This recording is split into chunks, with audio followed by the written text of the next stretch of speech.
என் family surroundings எல்லாருமே நீ எப்படி வரப்போகிற, உனக்கு ஒரு பேக்ரவுண்டே கிடையாது, சினிமா பேக்ரவுண்டே உனக்கு இல்லை, நீ எல்லாம் எங்கேருந்து ஹீரோயின் ஆக போகிற அப்படின்னு சொல்லியிருந்தாங்க. அப்படி கேட்டவங்க இன்னைக்கு எப்போ படம் ரிலீஸ் ஆகுது, எனக்கு டிக்கெட் கிடைக்குமா அப்படின்ற மாதிரி கேட்குறாங்க. கண்டிப்பாக டிக்கெட் கிடைக்கும். தயவுசெய்து நான் என்ன சொல்கிறேன்னாக்கா, பப்ளிக்கு என்ன சொல்கிறேன் அப்படின்னாக்க, படம் உங்களுக்கு பிடிக்குதா 4 பேர்ட்டு சொல்லுங்கள், பிடிக்கலை அப்படின்னாக்கா உங்களோட வச்சுங்க. அடுத்தவங்க போகிறவங்க படத்துக்கு வந்து போகிறவங்கள வந்து சே அந்த படம் நல்லாவே இல்லை போகாத அப்படின்னு சொல்லாதீங்க. ஏன்னா ஒரு படம் எடுப்பதற்கு எவ்வளவு பேர் உழைக்கிறார்கள், எவ்வளவு பேர் கஷ்டப்படுகிறார்கள் அப்படிங்கிறது எல்லாத்தையும் தெரிஞ்சுக்கணும். எவ்வளவோ பேர் வந்து படப்பிடிப்பிலேயே வந்து விபத்துக்கள் ஏற்பட்டு இறந்து போயிருக்கிறாங்க. அந்த மாதிரி பல கஷ்டங்கள் இருக்குது. அந்த மாதிரி எல்லாம் கஷ்டப்பட்டு எடுக்கக்கூடிய ஒரு படத்தை வந்து பார்த்துட்டு உடனே வந்து நீங்கள் தியேட்டருக்குள்ளேயே உட்காந்துட்டு கையில் செல்ஃபோன் இருக்குங்கிறதுக்காக இந்த படத்துக்கு தயவுசெய்து வந்துடாத அப்படின்லாம் சொல்லாதீங்க. உங்களுக்கு பிடிச்சா பாருங்கள், பிடிக்கல பேசாமல் இருந்துருங்க, அவ்வளவுதான். பார்க்கட்டும், எல்லோரும் பார்க்கட்டும். இந்த ஒரு 120 ரூபாயிலேயோ 200 ரூபாயிலேயோ ஒன்றும் நம்ம மாளிகை கூட கோபுரம் கட்டிட போகிறதில்ல. ஆனால் இந்த படங்கள் இதே மாதிரி நிறைய பேர் இந்த படங்களுக்கு வந்து நல்லா இருக்கிற படத்துக்கும் சரி, நல்லா இல்லாத படத்துக்கும் சரி வாய்ப்பு அளித்தால், நீங்கள் வந்து பார்த்தால் பல குடும்பங்கள் வாழும் அப்படிங்கிறத மனசில் வச்சுக்கணும். தம்பி பூச்சி முருகன் அவர்கள் பேசும்போது சொன்னார், பாஸ்கரனை வந்து சின்ன சின்ன படங்கள்லாம் நடிக்கிறாரு. ராஜீவ்காந்தி கூட சொன்னாப்புல, சின்ன சின்ன படங்கள்லாம் நீங்கள் பண்ணுறீங்கன்னா என்ன. என்கிட்ட கேட்டாங்க, நீங்கள் எதுக்கு பெரிய ஸ்டார் படத்தில் நடிக்கிறது இல்லை? நான் நடிக்க மாட்டேன்னு சொல்ல, நான் நடிக்கிறதுக்கு தயார், கூப்பிடட்டும். ஆனால் ஒரு விஷயம் நான் மனதில் தெளிவாக வைத்திருக்கிறேன், சிங்கத்துக்கு வாலாக இருக்கிறத விட ஈக்கி தலையாக இருக்கிறது தான் நான் விரும்புகிறேன். ரீசெண்டாக பார்த்தீங்கன்னா யூடியூப் தான் அதில் மெயின். ஆக்சுவலாக யூடியூப்பில் வந்து நம்ம நடிகர்கள் நிறைய பேர் எங்கள் நடிகர் சங்கத்தில் புகார் கொடுக்குறாங்க. இந்த மாதிரி நான் 10% கூட இந்த செய்தி இல்லைங்க, ஆனால் செய்தி வந்து தவறாக வருது. நான் யாரையும் குறிப்பிட்டு எல்லாரையும் குறிப்பிட்டு நான் சொல்ல வரல. ஒரு சில நபர்கள் 10% கூட உண்மை இல்லை, அதனால் தயவுசெய்து நீங்கள் வந்து ஒரு கோரிக்கை மாதிரி வைக்கலான்னு எங்கள் போன செயற்குழுவில் கூட பேசினாங்க. அந்த கோரிக்கையை தான் உங்கள் கூட வைக்கிறேன். நான் எல்லாமே நானும் இந்த அளவுக்கு வளர்ந்துருக்கேன்னா முழுக்க என்னுடைய போராட்டங்களை வெளியே எடுத்து சென்றக்கூடிய பத்திரிகை நபர்கள் தானே தவிர வேறு ஒன்றும் இல்லை. ஸோ 10% கூட நீங்கள் இல்லாத செய்திகளை பண்ணுறீங்க போகிறீங்கன்னு அது எனக்கு நடிகர் சங்கத்து மூலிமா கேட்டதுனால, அதை செயற்குழுவில் பேசினால, அதை இதில் பெருசாக பாதிக்கப்படுறவங்க சினிமா நடிகர்கள், சினிமாக்காரர்கள், அரசியல்வாதிகள் இருக்கிறதுனால நீங்கள் இதை தயவு செய்து அதில், ஏன்னா நான் வந்து ஒரு கவர்மெண்ட்லேயும் இருக்கிறதுனால சொல்கிறேன். சில நபர்களை பற்றி போடுறப்போ வெளியே சொல்ல முடியல, சிலவங்க சூசைடே பண்ணிக்கிறாங்க. அதை அவங்கள அதை போராட முடியல, சில நபர்களுக்கு போராட்ட இது கம்மியாக இருக்கிறதுனால. ஸோ இந்த ஒரு நல்ல நேரத்தில் உங்களுக்கு, ஏன்னா பேட்டி கொடுப்பவர்களுக்கும் பேட்டி வாங்குறவங்களுக்கும் ரெஸ்பான்சிபிள் இருக்குன்னு judicial supreme court of the court சொல்லியிருக்கு இன்றைக்கி. ஸோ தயவு கூர்ந்து இதில் நீங்கள் உதவிட வேண்டும். எப்படி ஒருதலை ராகம் படத்திற்கு கவுண்டரில் டிக்கெட் கொடுக்குறப்போ ரோஜாப்பூ கொடுத்தாங்களோ, அதே போல் லாந்தர் படத்துக்கு வர்றவங்களுக்கெல்லாம் துணிப்பையை கொடுக்கணும். அந்த துணிப்பையில் காய்கறி விதைகளும் கீரை விதைகளும் ஒரு பேப்பர் கவரில் போட்டு கொடுக்கணும் அப்படின்னு கோரிக்கை வச்சேன். நல்லா இருக்கு அப்படின்னு ஆச்சரியப்பட்டார். உடனே சொல்லிடுறேன், 1,00,000 பைக்கு நான் ஆர்டர் பண்ணுறேன் அப்படின்னு சொல்லியிருக்காரு. ஸோ இந்த ஒரு காரணத்துக்காகவே, இந்த ஒரு இயற்கை நேசிக்கும் ஒரு கோரிக்கையை நான் வைத்ததற்காக, அவர் ஒப்புதல் அளித்ததற்காக இந்த திரைப்படம் மாபெரும் வெற்றி அடைய வேண்டும் என்று எல்லாம் வல்ல இறைவனை, பிரபஞ்சத்தை வேண்டிக் கொள்கிறேன். திருமண நாளுக்கும் பிறந்த நாளுக்கும் கேக்குகளை விட்டாங்க, மரக்கன்றுகளை நடவு செய்து இயற்கையை நாம் அரவணைத்து வாழ வேண்டும் என்று அன்போடு கேட்டுக்கொள்கிறேன். காரணம், ஒரு குரங்கு வீடியோ பார்த்து, குரங்கு வந்து கேரி பேக்கை பசிக்கு சாப்பிடுதுங்க, பார்த்து தான் அழுதுட்டேன். நான் ஃபேஸ்புக்கில் போட்டேன். நம்ம போடுற இந்த மண்ணில் போடுற இந்த பிளாஸ்டிக் குப்பையினால் ஆடு மாடு யானை குரங்கு நாய் நரி எல்லாம் செத்து போகுது. ஒவ்வொன்று உயிரினத்தின் சுயற்சி வாழ்க்கையில் தான் நம்மளுடைய மனிதர்களுடைய வாழ்க்கையும் இருக்குது. நீராதாரத்தை கெடுக்கிறாங்க, மண்ணை கெடுக்கிறாங்க, மலையை வெட்டி விற்கிறாங்க. ரொம்ப கொடுமையாக போயிட்டுருக்கு இந்த உலகம். அதனால் இயற்கையை எல்லாரும் நேசித்து வாழணும்னு தாழ்மையோடு கேட்டுக்கொள்கிறேன். ராமு, ரவி, அப்புறம் சங்கர் 3 பேர் தான் முண்டாசுப்பட்டி அந்த ஒரு ஷார்ட் ஃபிலிமை பார்த்து வர சொன்னால் 3 பேரும் வந்திருந்தாங்க. ஆனால் இந்த 3 பேருமே இன்றைக்கி ஒரு இயக்குநர்களாக இருக்கிறாங்க, அதுவும் மிகப்பெரிய இயக்குநர்களாக இருக்காங்க. அன்றைக்கி பார்த்தவங்க தான் அப்படியே தான் இருக்காங்க, நானும் அப்படியே தான் இருக்கேன். அந்த ஃபோட்டோ இப்போயும் பார்த்துட்டு இருக்கிறேன். நாங்கள் 3 பேரும் எங்கள் வீட்டில் வச்சு ஒரு ஃபோட்டோ எடுத்தோம். 3 பேர்கிட்டே மாற்றம் இல்லை, ராம் மட்டும் தான் லைட்டாக மாற்றம் இருக்குது, கொஞ்சம் முடியெல்லாம் நிறைய வளர்ந்துருக்கு, மித்தபடி அப்படியே தான் இருக்கிறோம். உங்களுடைய நண்பர் படம் எடுத்திருக்காரு, அதுக்கு தேடி வந்தீங்க பாருங்கள், அது ரொம்ப சந்தோஷமாக இருக்குது. ஸோ அடுத்ததாக இந்த படத்தில் one of the lead role play பண்ணியிருக்கக்கூடிய ஒருத்தவங்க தான் வந்து பேச போகிறாங்க. ஒரு படத்தில் வந்து தேர்வாகி அவங்களுக்கு இருக்கக்கூடிய சில சீன்ஸ் அதுவுமே லீட் ரோலாக கிடைக்கிதுன்னா ரொம்ப சந்தோஷம். சில சீன்ஸ் அப்புறம் ஒரு பாட்டு வந்து இருந்துட்டாலே போதும், அது ஒரு ஒரு ஒரு நல்ல அனுபவம். அண்டு முதல் படத்துலேயே அதெல்லாம் அமைகிறது வந்து ரொம்ப டஃப் அப்படின்னு சொல்லுவாங்க. அப்படி இந்த படத்தில் வந்து த்ரூ அவுட் த மூவியும் இருக்காங்க. ஒரு பாட்டு நம்ம பார்த்தோம், அந்த பாட்டுலேயுமே வந்து ஒரு சூப்பரான பர்ஃபார்மன்ஸை கொடுத்துருக்காங்க. இந்த படம் அவங்களுக்கு முதல் படமாக இருந்தாலும் தொடர்ந்து பல படங்கள் தமிழ் சினிமாலையும் சரி மற்ற லாங்குவேஜ்லையுமே சரி பண்ணுவாங்க அப்படின்ற ஒரு வாழ்த்தோட சஹானா அவர்களை பேசுமாறு அழைக்கிறோம். வணக்கம். பிஃபோர் தட் எனக்கு அவ்வளோ தமிழ் வராது. ஏதாவது தப்பு பண்ணேன்னா please sorry. This is my first movie. I'm very happy and I'm thrilled about the release of the movie. இப்போ நான் ரொம்ப நர்வஸாக இருக்கேன். So I'm not able to tell anything. But I would really want to thank Saji sir, Badri sir, Santosh sir, who made me look so beautiful without makeup in the entire movie, and my co-actors Vibin, Vidart sir and Shweta. And yeah, I hope innu nalla Tamil pado pannuve and better Tamil pesuve next time. Thank you. பல பேருடைய சிரிப்பு smile வந்து பார்க்க முடியும். சஹானா பேசும்போது ஒரே சிரிப்பு தான் அப்படின்ற மாதிரி தான் இருந்தது. ஸோ அடுத்ததான் இந்த படத்தில் இன்னொரு முக்கியமான கதாபாத்திரத்தில் நடித்திருக்கக்கூடிய திரு விபின் அவர்களை பேசுமாறு அழைக்கிறோம். அவருக்கும் இது முதல் படம், தொடர்ந்து பல படங்களை பண்ண எங்களுடைய வாழ்த்துக்களை தெரிவிச்சுக்கிறோம். எல்லாருக்கும் வணக்கம். வித்தார்த்தண்ணா இல்லை, நீங்களே கோட்டெல்லாம் போட்டு வரல, நான் போட்டு வந்துட்டேன்னு எதுவும் இல்லை. ஓகே, எல்லாருக்கும் வணக்கம். லாந்தர் இரவின் அடையாளம் இந்த படத்தின் மூலமாக என்னை அறிமுகப்படுத்தின சாஜி சலீம் டைரக்டருக்கு என்னோட நன்றிகள். மற்றும் இந்த படத்தை தயாரித்த எம் சினிமாஸ் பத்ரி சார், நன்றி சார். என்ன பேசுன்னு தெரில, ஃபர்ஸ்ட் டைம் என்னோடது முதல் மேடை, என்னோடது முதல் ஸ்டேஜ். இந்த இடத்துக்கு நான் வரத்துக்கு காரணமாக இருந்த எங்கள் அப்பா மிஸ்டர் சண்முக சுந்தரம், என்னோட பிரதர் மிஸ்டர் சரவணன், அவங்கள ஸ்டேஜுக்கு மட்டும் வர வச்சு.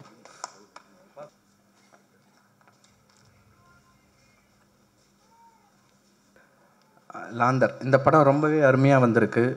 ஒரு நல்ல எக்ஸ்பீரியன்ஸான ஒரு என்டர்டெயின்மெண்ட்டான மூவி இது. எல்லாருமே பார்க்கணும். ஜூன் 21 இந்த படம் ரிலீஸ் ஆகுது. இந்த படத்துக்கு நாங்கள் எல்லாருமே சரி ரொம்பவே கஷ்டப்பட்டிருக்கோம். எங்களோட கஷ்டம் என்னென்னா, இது என்னென்னா வித்தார்த் அண்ணா கூடயும் ஷெஃப்தா கூடயும் என்னோடய காம்பினேஷன் மட்டும் இல்லை. அதாவது நெக்ஸ்ட் என்னோடய கோ ஆக்டர் சஹானா, அவங்களுக்கு ஒரு தேங்க்ஸ் சொல்லிக்கிறேன். ரெண்டாவது, இந்த படத்தில் கஷ்டப்பட்டிருக்க அசிஸ்டன்ட் டைரக்டர்ஸ், அவங்கள நான் ஸ்டேஜுக்கு கூப்பிட்றேன். மொத்த அசிஸ்டன்ட் டைரக்டர் டீமும் ஸ்டேஜுக்கு வாங்க. கார்த்திக் ப்ரோ, கணேஷ், மொசாஃப், திருமலை சார், மதன்,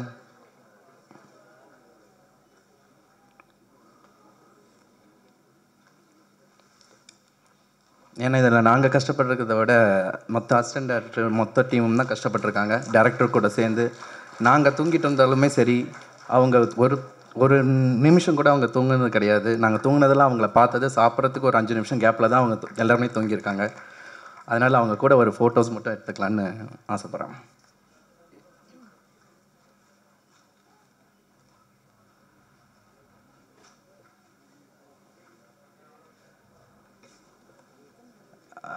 இந்த படத்தில் வந்துட்டு நான் செகண்ட் லீடாக பண்ணியிருக்கேன்.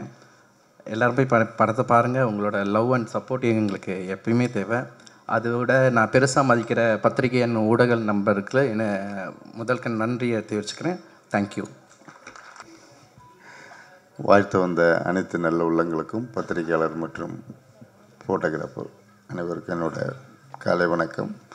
மேடையில் வந்திருக்கும் இயக்குனர் மற்றும் நம்ம நண்பன் கனல் கண்ணன், அப்புறம் பேசிட்டு போன பூச்சி முருகன் சார், MS பாஸ்கர் மற்றும் எல்லாருக்கும் என்னோட பசுபதி ராஜ் சார், மிச்சம் இந்த படத்தோட தயாரிப்பாளர். அப்புறம் நான் இங்கே வந்தது நம்ம நண்பன், என்னோடய பிரதர் மாதிரி வித்தார்த்துக்காக தான் வந்தேன். அவர் நம்பி நம்ம ஒரு படம் பார்க்கலாம். இப்போ ஏதோ ஒரு படம் பார்க்கணும், டைம் பாஸ் ஆகணும் அப்படின்னா படம் தேட்டரில் இல்லைன்னா ஓடிடியில் பார்க்குறோம் அப்படின்னா வித்தார்த்த பொண்ணாக நம்பி போய் படம் பார்க்கலாம். அந்தளவு ஒரு கதை நாலேஜ் உள்ள ஒரு நடிகர். அதனால் வித்தார்த்தோட படங்கள் வந்து நிச்சயமாக அவரோட உழைப்புக்கு ஒரு நல்ல ஒரு இது கிடைக்குங்கிறதுல எந்த வித மாற்றம் இல்லை. இன்றைக்கி இல்லை நாளைக்கு கன்ஃபார்மாக கிடைக்கும். அது இந்த படம் மூலமாக கிடைக்கணும் என்று நான் இறைவனை வேண்டிக் கொள்கிறேன். அப்புறம் ஹீரோயின் ஸ்வேதாவை பார்த்தா அப்படியே ஸ்னேகாவை பார்த்த மாதிரியே இருக்குது. ஸ்னேகா சிஸ்டர் மாதிரியே இருக்குது. ஐ திங்க் குதிரவால்னு ஒரு படம் பண்ணியிருக்காங்களாம். அப்புறம் கனல்கண்ண மாஸ்டர் சொன்ன மாதிரி நான் அப்படிலாம் ஒன்றும் இல்லை, ஏதோ ஒரு மேடையில் ஒன்று பேசல. உண்மை தான், கொஞ்சம் பேர் ஃபோன் பண்ணி மிரட்டினாங்க. லாஸ்ட் மேடையில் பேசினேன் இல்லையாக்கா, உத்தமவில்லன் பஞ்சாயத்து. அது ஒன்றும் பெரிய மேட்ரு கிடையாதுன்னு வச்சுங்க. இது சினிமாவில் சகஜம் தானே. என்னோடய கருத்து நான் சொல்கிறேன். இது நம்ம சினிமாவில் எல்லாருக்கும் எல்லாரோட கருத்துன்னு சொல்கிறதுக்கான உரிமை இருக்குது. அதனால் இந்த படம் மேலும் இந்த படத்தின் இயக்குனர் நிறைய படங்கள் பண்ணி பெரிய இயக்குனர் ஆகணும் என்று வேண்டி விடைபெறுகிறேன். அதே மாதிரி தயாரிப்பாளரும் பெரிய படங்கள் பண்ணணும் என்று வேண்டி விடைபெறுகிறேன். நன்றி, வணக்கம். சார், ஸோ தமிழ் படத்துக்கு, தமிழ் சினிமாவுக்கு மீண்டும் ஒரு அழகான தமிழ் பேசக்கூடிய ஒரு கதாநாயகி கிடச்சிருக்காங்க அப்படின்னு சொல்லலாம். ஏற்கனவே குதிரைவால் படத்தில் வந்து ஒரு அழகான பெர்ஃபார்மன்ஸ் கொடுத்து லாந்தர் படத்தில் ஹீரோயினாக நடித்திருக்கக்கூடிய ஸ்வேதா டாரதி அவர்களை பேசுமாறு அழைக்கிறோம். எல்லாருக்கும் வணக்கம். ஸ்னேகா மாதிரி இருக்குன்னு சொன்னதுக்கு ரொம்ப தேங்க்ஸ் சார். எங்கள் அப்பா எப்பவுமே என்ன அதே சொல்லிகிட்டு இருப்பார், ஸ்னேகா மேம் மாதிரி இருக்கீங்கன்னு. Thank you sir. லாந்தர் இரவின் அடையாளம், இது எனக்கு கெரியரையும் தாண்டி எனக்கு நிறைய நல்ல மனுஷங்களை தந்திருக்கு. இந்த படம் என் வாழ்க்கைக்கு ரொம்ப பெரிய நிறைய நல்ல மனுஷங்களெல்லாம் தந்திருக்கு. அதுக்கு ரொம்ப பெரிய தேங்க்ஸ். ஃபஸ்ட் தேங்க்ஸ் நான் வந்து நிக்கில் முருகன் சார் கிட்டேருந்து ஸ்டார்ட் பண்ணணுன்னு நினைக்கிறேன். அவர் இல்லைன்னா நான் இந்த மேடையில் இல்லை. அவர் இன்ட்ரடியூஸ் பண்ணலன்னா எனக்கு இந்த லாந்தர் கிடச்சிருக்காது. So thanks to Nikhil Murugan sir. I'll be always thankful and grateful to you, sir. அவர் எல்லா இன்டர்வியூவில் நான் சொல்லுவேன்னு சொல்லிட்டு இப்போ பின்னாடி போயிட்டாருன்னு நினைக்கிறேன். Thank you sir. எங்கே இருந்தாலும் அந்த தேங்க்ஸ் உங்களை வந்து சேரும். Next Saji Saleem sir. எனக்கு நான் போய் ஆஃபீஸில் பேசும்போது என்னை நரேட் பண்ணாங்க. நான் ஒரு தயக்கத்தில் இருந்தேன், சார் ஒரு தயக்கத்தில் இருந்தார். நான் எனக்கு கேரக்டர் கிடைக்குமா அப்படின்ற தயக்கத்தில் இருந்தேன். சாஜி சாருக்கு இந்த கேரக்டருக்கு சூட் ஆவாங்களா அப்படின்ற தயக்கத்தை தாண்டி அந்த கேரக்டரில் ஒரு நரேஷனில் ஒரு ப்ராப்ளம் போயிட்டு இருந்துச்சு. அதனால் சாருக்கு தயக்கமாக இருந்தது. So thank you sir. Thank you for giving me Jaanu. Thank you so much sir. M Cinema Productions சொல்லும் போது எனக்கு ரொம்ப சந்தோஷமாக இருக்குது. ஃபஸ்ட் டைமாக இந்த மாதிரி ஒரு ப்ரொடியூசர்ஸ் கிடைச்சிருக்கிறதுக்கு நான் ரொம்பவே கொடுத்து வச்சுருக்கணும். Vishnu sir, Badri sir and Ganesh sir, ரொம்ப தேங்க்ஸ். இந்த மாதிரி ஒரு ப்ரொடியூசர்ஸ் நெக்ஸ்ட் யாருக்காவது கிடைக்குமான்னு எனக்கு தெரில, எனக்கு கிடச்சிருக்கு. ரொம்ப தேங்க்யூ சார்.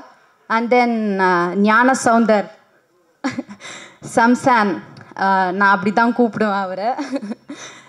எனக்கு ஃபஸ்ட்டு எல்லாருக்கூடமே அவ்வளோவா பாண்டிங் இல்லை. ஃபஸ்ட்டு நியூ டீம் அப்படின்ற மாதிரி தான் இருந்தது. டைரக்டர் சார் கூட வைப் கனெக்ட் ஆகிறதுக்கு முன்னாடி எனக்கு சம்சான் கூட நல்ல வைப் கனெக்ட் ஆகிடுச்சு. க்யூட்டி பை அவர் அந்த மாதிரி தான் இருக்கும். Set was so jolly. Samsan இருந்தால் நல்லா டைம் போயிடும். டைரக்டர் சார் அப்படி ஒரு கண் சிமிட்டுற நேரத்துக்குள்ளே ஃப்ரேமிங் பண்ணி லைட்டிங்லாம் பண்ணிவிடுவார். ஸோ அந்தளவுக்கு அவங்களுக்குள்ளேயும் ஒரு நல்ல காம்போ பாண்டிங் இருக்குது. நிஜமாக தான் சார், நிஜமாக தான். கண் சிமிட்டுற நேரத்துக்குள்ளே லைட்டிங் பண்ணுவார் இந்த டிஓபி. நெக்ஸ்ட் எல்லோரும் இந்த டிஓபிக்கு வாய்ப்பு கொடுங்க.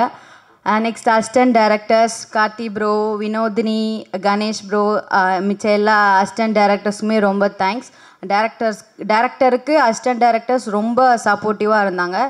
டிஓபி எப்படி கண் சிமிட்டுற நேரத்துக்குள்ளே மாற்றுவாரோ அந்த மாதிரி அப்படின்றதுக்குள்ளே எல்லா அசிஸ்டன்ட் டைரக்டர்ஸும் நெக்ஸ்ட்டு ப்ரிப்பேர் ஆகிடுவாங்க. அந்த மாதிரி போனதுனால தான் எங்களால் 23 டேஸில் முடிக்க முடிஞ்சது. So thanks, big thanks to directors. And hero of the show Praveen bro, உங்கள் மியூசிக்கு நான் பெரிய ஃபேன் ஆகிட்டேன். நான் தான் ஃபஸ்ட்டு ஃபேன் அப்படின்னு நீங்கள் வச்சுக்கலாம். ரொம்ப thank you sir. And lyricist Deva bro and Umadevi மேம்க்கு பெரிய தேங்க்ஸ். இவ்வளோ தூய தமிழில் நல்ல வார்த்தைகளோட பாட்டு கொடுத்ததுக்கு ரொம்ப ரொம்ப பெரிய தேங்க்யூ. அயல்பிறை எனக்கு பர்சனல் ஃபேவரட். ஒரு நாளைக்கு 10 தடவைக்கு மேலே நான் கேட்டுருவேன். அந்தளவுக்கு எனக்கு ரொம்ப பிடிச்சிருக்கு. Thanks to Shakthi Sri ma'am too. And then Vipin and Sahana, Sahana கூட எனக்கு காம்போ இருந்துச்சு. But no option Vipin. நம்ம நெக்ஸ்ட் படம் கண்டிப்பாக பண்ணுறோம். Okay, thank you everyone. And media friends, நீங்கள் இல்லைன்னா நாங்கள் இல்லை. தேங்க்யூ, எங்களுக்கு எல்லோரும் சப்போர்ட் கண்டிப்பாக கொடுப்பீங்கன்னு நம்புகிறேன். லாஸ்ட்டாக ஒன்று சொல்லணுன்னு நினைக்கிறேன். என் ஃபேமிலி சரௌண்டிங்ஸ் எல்லாருமே நீ எப்படி வரப்போகிற, உனக்கு ஒரு பேக்ரவுண்டே கிடையாது, சினிமா பேக்ரவுண்டே உனக்கு இல்லை, நீ எல்லாம் எங்கேருந்து ஹீரோயின் ஆக போகிற அப்படின்னு சொல்லியிருந்தாங்க. அப்படி கேட்டவங்க இன்னைக்கு எப்போ படம் ரிலீஸ் ஆகுது, எனக்கு டிக்கெட் கிடைக்குமா அப்படின்ற மாதிரி கேட்குறாங்க. கண்டிப்பாக டிக்கெட் கிடைக்கும். ஜூன் 21 படம் ரிலீஸ் ஆகுது. எல்லாரும் படம் பார்த்துட்டு எங்களுக்கு சப்போர்ட் கொடுங்க. தேங்க்யூ, வணக்கம். டீம் நினைக்கிறேன் எல்லாருக்குமே ஒரு சின்ன சின்ன பேக் ஸ்டோரிஸ் இருக்குது. எல்லாருமே ஜெயிப்பீங்க. எல்லாருக்கும் எங்களுடைய வாழ்த்துக்கள் வந்து நான் சொல்கிறேன். ஒரு ஹீரோ வந்து நம்ம பார்க்குறோன்னும் போது ஹீரோ அங்கே இருக்காரு அப்படின்னு சில பேர் தயக்கத்தோடு அப்படியே தூரமாக இருந்துருவோம். பட் வித்தார்த்தை வந்து எப்போ பார்த்தாலும் போய் பேசணும்னு தோணும். ஏன்னா நம்மள ஒருத்தராக தான் வந்து அவரை பார்க்குறோம். அவருடைய வெற்றியை வந்து மக்கள் அவங்களுடைய வெற்றியாக வந்து கொண்டாடுவாங்க சார்.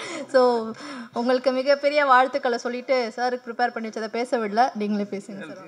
இங்கே ப்ரிப்பேர் பண்ணி பேசலாம் முடியாது, என்ன டைம் ஆயிடுச்சான். மேடையில் வந்திருக்கும் திரையுலக பெரியோர்களுக்கும் இங்கே வந்திருக்கும் பத்திரிகை ஊடக நண்பர்களுக்கு அனைவருக்கும் என்னுடைய பணிவான காலை வணக்கம். லாந்தர் எம் சினிமாஸ் சாஜி அவரோட வந்து விடியுமுறை காத்திரு அப்படிங்கிற ஒரு படத்தில் நடித்தேன். அந்த படத்துக்கு உள்ளே போகிறதுக்கு மெயின் காரணம் என்னென்னா, இங்கே இருக்கிறாங்களோ அந்த டீம்ஸ், முண்டாசு பட்டி ராம் அவங்களுடைய நண்பர்கள் இவங்கெல்லாம் அந்த இதுலேருந்து வந்ததுனால ஃபஸ்ட்டு கதை கேட்டேன். கதை ரொம்ப பிடிச்சிருந்தது. அப்போது அதை நடித்தோம். ஏன்னா என்னோடய ரோல் வந்து ஒரு 10 நாள் தான். 10 நாள் ஆக்ட் பண்ணதில் என்ன நடந்துனே தெரியல, கடன்னு ஓடிச்சு. அப்போ திடீர்னு ஒரு நாள் வந்து டிஓபி வந்து சவுந்தர் அவர் எடுத்த ஷார்ட்டை ஒரு சீனை காட்டினார். ரொம்ப பியூட்டிஃபுல். அது ஆக்சுவலாக ஒரு சின்ன ஒருத்தருடைய க்ளோஸ்அப் வரணும், அதுக்கு வந்து அவர் தண்ணியிலேருந்து போய் அப்படி ஒரு ஷார்ட்டை அதை காட்டின விதம் ரொம்ப இன்ட்ரெஸ்டிங்காக இருந்தது.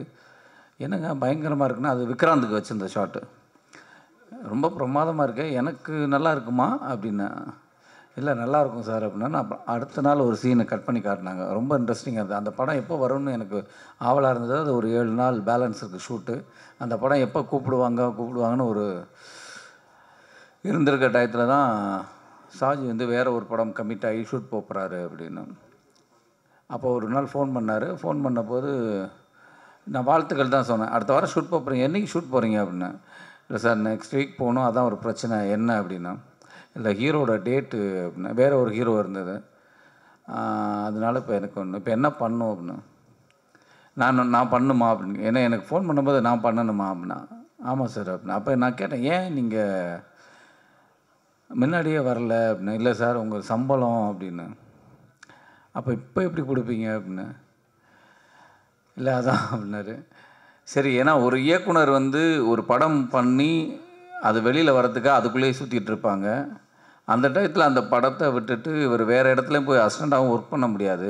அந்த படம் எப்போ நடக்கணுங்கிறது. இப்போது கஷ்டப்பட்டு ஒரு படத்தை பிடிச்சிருக்காரு.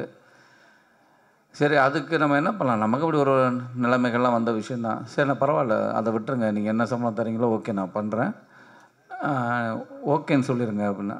அப்புறம் ப்ரொடியூசரை போய் பார்த்த உடனே ஜஸ்ட் ஓகே அப்படின்னா ஒரு அட்வான்ஸ் பண்ணாங்க. சின்ன சம்பளம் தான், ஓகேன்னு ஒத்துக்கிட்டேன். அதுக்கப்புறம் தான் கதையே கேட்டேன். அப்பா நாளான்னைக்கு ஷூட் போகிறீங்க, எனக்கு கதை என்னன்னு தெரியாது, கதையை சொல்லுங்கள், அப்போ தான் வந்து அதுக்குள்ளே ஏதாவது ட்ராவல் ஆக முடியும் அப்படின்னு. அதெல்லாம் தான் சார், நீங்கள் அப்படியே இருக்கிறது தான், அப்படியே வந்தால் போதும். நான் போலீஸ்னு ஐயோ போலீஸுங்கிற, நான் அதுக்கு வந்து ஒரு 3 மாதம் அப்படி டைம் கொடுத்தீங்கன்னா அப்படி வரலாம் அப்படின்னா. இல்லை சார், இது வந்து ரொம்ப நீங்கள் காமன் பீப்புள், காமன் மேன்லேருந்து இருக்கிற ஒரு போலீஸ் தான், நீங்கள் இப்படியே வந்தால் போதும். அப்படி தான் ஆரம்பித்தேன் ஷூட்டு. இப்போது இயக்குனர், கேமராமேன், ஆர்ட் டைரக்டர் தேவா, நடித்த நடிகர்கள், மியூசிக் டைரக்டர்ஸ், லிரிக் ரைட்டர், இப்படி இவங்களெல்லாம் வந்து நீங்கள் இந்த படம் பார்த்துட்டா அவங்களுடைய திறமைகள்லாம் வெளியில் தெரிஞ்சிடும். இவங்க எல்லாருக்கும் என்னால் வாழ்த்துக்கள் சொல்ல முடியும். மெயினாக தேவா, நீங்கள் சொன்னீங்க இன்றைக்கி வரையும் ஃபாலோ பண்ணிகிட்டு இருக்கீங்கன்னு. கவலைப்படாதீங்க, இந்த படத்துலேருந்து உங்களை சினிமாவே உங்களை ஃபாலோ பண்ணும். ரொம்ப சந்தோஷமாக இருக்குது. ஏன்னா ஒரு நல்ல திரைப்படத்தில் தான் உங்களை சந்திச்சிருக்கிறேன். இப்படி ஒரு படத்தில் வந்திருக்கிறோம். ரொம்ப ரொம்ப சந்தோஷமாக இருக்குது. இது ஏன் சொல்ல வரேன்னா, இவங்களுடைய திறமைகள் எல்லாமே வெளியில் வந்துடும். ஆனால் இதுக்காக ஒருத்தர் வேலை பார்த்துருக்காருங்க. நான் இதுவரை யாருக்காகவும் இல்லை, ஒரே ஒருத்தர், இந்த பத்ரிநாத்துங்கிற ஒருத்தர் தான். அந்த பத்ரி தான் ரொம்ப. நான் வந்து ஏவிஎம்லேருந்து எல்லார்ட்டையும் பண்ணிட்டேங்க. இப்படி ஒரு தயாரிப்பாளரை என் லைஃப்பில் நான் பார்த்ததே கிடையாது. நான் எத்தனையோ ஏவிஎம்மில் பண்ணியிருக்கேன், நிறைய படங்கள் பண்ணிட்டேன்.